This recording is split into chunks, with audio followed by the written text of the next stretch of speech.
भृगु संगीता ज्ञान में मैं पवन शर्मा आप सभी भाई बहनों का दिल से स्वागत करता हूं। आज हम बात करते हैं कुंडली में नीच ग्रह लाभ और हानि। किसी भी जातक या जातिका की कुंडली में नीच ग्रह हर जातक के कुंडली के अंदर विराजमान होते हैं, मिल जाते हैं। नीच ग्रह का अर्थ यह है कि वह अपने शत्रु की राशि में विराजमान हो जन्म कुंडली के अंदर, तो वह जीवन भर उस जातक या जातिका को नीच का फल प्रदान करते हैं। लेकिन उसका यह अर्थ भी नहीं है कि कोई भी ग्रह अगर नीच का है तो वह उसको खराब ही फल देता है। कुछ चीजें ऐसी होती है जिसमें वह ग्रह उस जातक को कुछ अच्छे फल भी प्रदान करता है। जैसे किसी भी जातक की कुंडली में सूर्य 10 अंश का और तुला राशि में विराजमान हो, तुला राशि में विराजमान होगा तो वह नीच राशि का कहलाता है, नीच बन जाता है। अब उसका नुकसान क्या है कि वह जातक को आंखें कमजोर करेगा ही करेगा। सेहत स्वास्थ्य के मामले में भी जातक को जीवन भर वह अच्छे फल नहीं देगा। पिता से ऐसे जातक का मन मुटाव रहेगा और पिता के लिए वह जातक हानिकारक आप मान सकते हो। लेकिन कुछ चीजें ऐसी भी है कि सूर्य अगर किसी का नीच में तुला राशि का होता है तो अच्छे फल भी प्रदान करता है। नंबर 1, चिकित्सा मतलब डॉक्टर की पढ़ाई ऐसा जातक करता है और उसमें सफलता भी ऐसे जातक को मिल सकती है। नंबर 2, ऐसा जातक अपने परिवार से कहीं भी दूर चला जाएगा। जन्म जहां इस जातक का जन्म हुआ है वहां से अपने परिवार को छोड़कर दूर चला जाएगा, माता पिता को छोड़कर, तो ऐसे जातक की रेपुटेशन अत्यंत सम्मान प्राप्त ऐसे जातक को होता है। चंद्रमा, किसी भी जातक का चंद्रमा वृषभ राशि 8 नंबर राशि में अगर चंद्रमा विराजमान हो और 3 अंश का हो, ऐसा जातक नीच का चंद्रमा ऐसे जातक को नीच का फल प्रदान करता है। ऐसे जातक को सबसे पहले तो माता से बहुत कष्ट होता है। जातक की माता को काफी कष्ट उठाने पड़ते हैं और हार्मोन जो होते हैं शरीर में वह भी ऐसे जातक का बिगड़ता है, ये आप याद रख सकते हो। अब प्रश्न ये बनता है, ये तो हो गए नुकसान, लाभ क्या होता है? अगर किसी का चंद्रमा नीच में है तो आध्यात्मिक सिद्धियां ऐसे जातक प्राप्त कर सकता है, विकास करवाता है, यात्रा से भी अच्छे लाभ ऐसे जातक को प्राप्त होते हैं। नंबर 3, कम आयु में ऐसा जातक नौकरी प्राप्त कर लेता है। मंगल ग्रह, अगर किसी जातक की कुंडली में मंगल कर्क राशि में विराजमान हो और 28 अंश पर हो तो ऐसे जातक का मंगल नीच का माना जाता है। अब मंगल नुकसान क्या करता है? सबसे ज्यादा नुकसान तो मंगल इस जातक के लिए यह करता है कि इस जातक को क्रोध बहुत ज्यादा आएगा, ऐसा जातक क्रोधी बन जाता है। नंबर 2, संपत्ति ऐसा जातक अगर बनाने की कोशिश करता है तो उसमें बड़ी दिक्कतें आती है।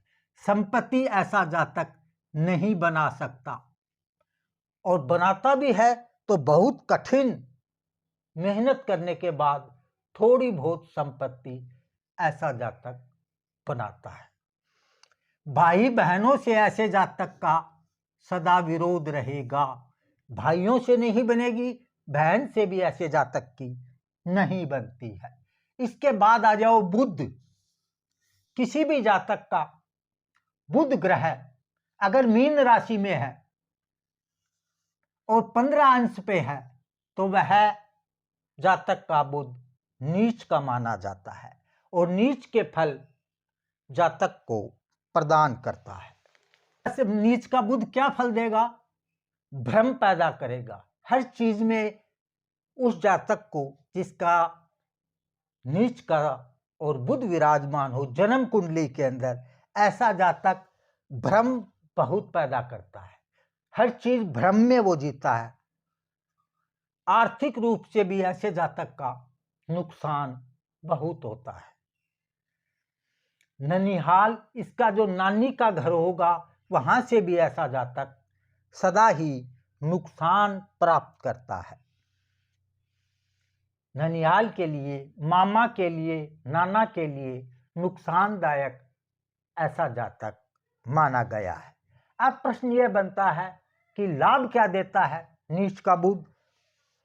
तो नीच का बुध लाभ यह देता है, इसकी वाणी जो होगी बहुत अच्छी होगी और वाणी के और तिगड़मबाजी करके या होशियारी करके ऐसा जातक अच्छा धन कमा सकता है।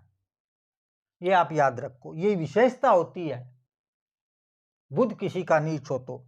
शिक्षा क्षेत्र में उन्नति भी ऐसा जातक करता है जिसका बुध मीन राशि में और 15 अंश पे अगर विराजमान हो। भाव कोई भी हो सकता है, आपकी जन्म कुंडली के हिसाब से किसी भी भाव में कोई भी राशि आ सकती है, लेकिन मीन में अगर बुध विराजमान है तो यह फल मानना चाहिए। शिक्षा क्षेत्र में बहुत लाभ मिलता है ऐसे जातक को, ये आप याद रख सकते हो। गुरुदेव, अगर बृहस्पति किसी का नीच राशि अर्थात मकर में विराजमान हो और 5 अंश पर हो, एक चीज आप सदा याद रखिए, अंश जो है वो जो मैं बता रहा हूं वो ही होनी चाहिए।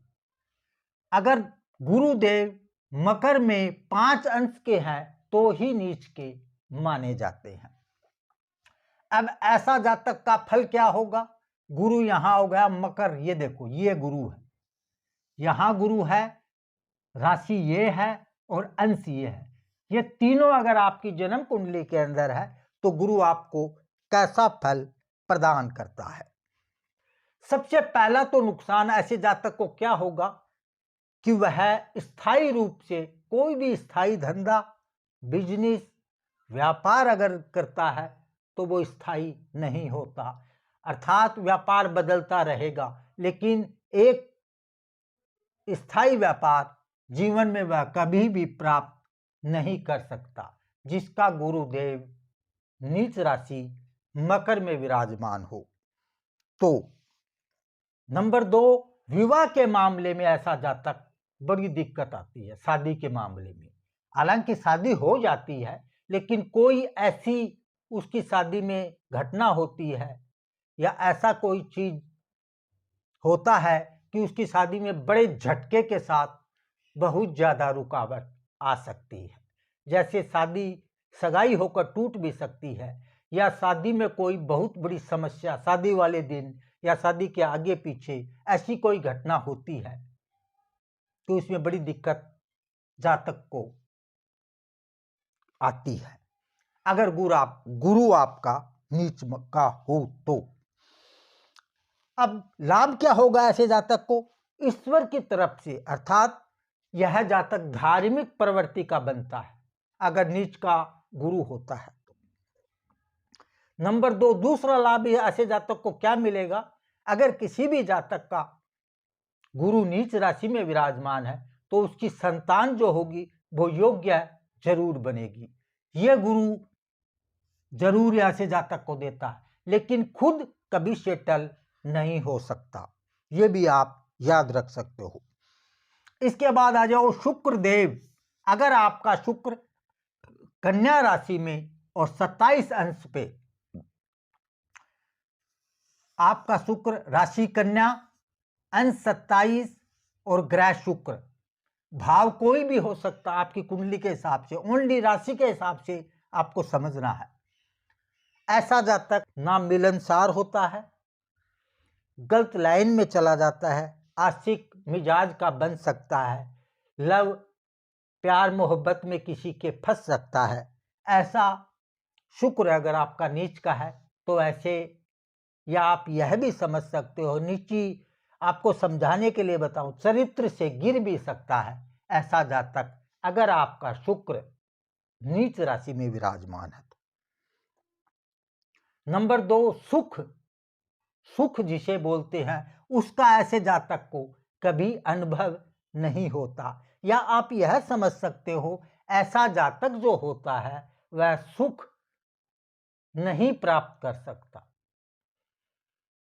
यह आप याद रख सकते हो। लेकिन अब लाभ क्या होगा जिसका शुक्र नीच का है? फिल्मी दुनिया में अगर ऐसा जातक चला जाता है, फिल्मी दुनिया में या पत्रकारी में, तो ऐसे जातक को अच्छा लाभ इस लाइन में जरूर मिलता है। पिक्चर बनाने में एक्टर बन सकता है, लेकिन गृहस्थी सुख इसको कम मिलेगा, लेकिन उसमें ये फेमस हो जाता है। फिल्मी दुनिया में ऐसा जातक अच्छी सफलता प्राप्त कर सकता है। लास्ट और अंतिम है शनि देव। आपकी जन्म कुंडली के अंदर अगर शनि देव मेष राशि में हो, राशि मेष, ग्रह शनि और अंश 20 अंश पे मेष राशि का अगर शनि आपकी जन्म कुंडली में है तो ऐसा जातक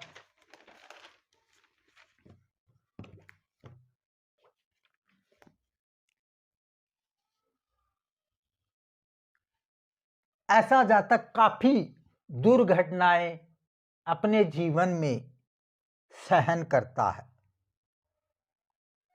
नौकरी व्यवसाय में ऐसे जातक को बड़ी बाधाएं आती है।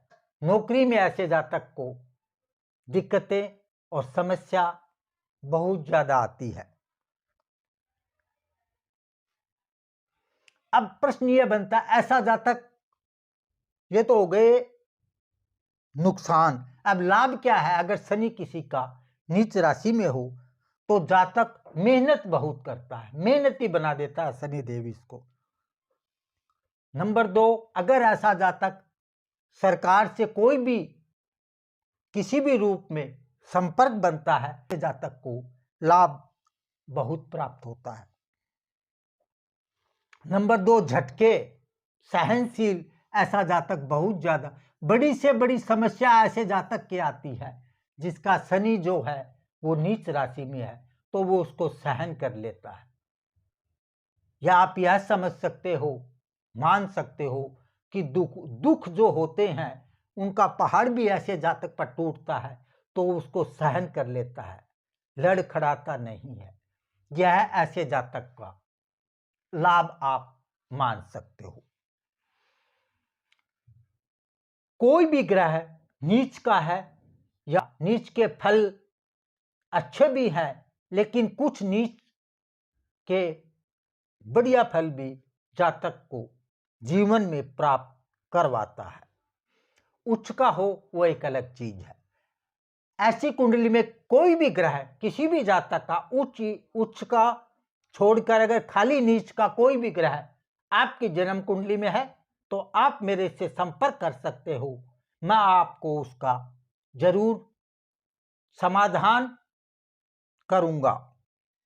ओनली संडे को फ्री सेवा। जय श्री राम।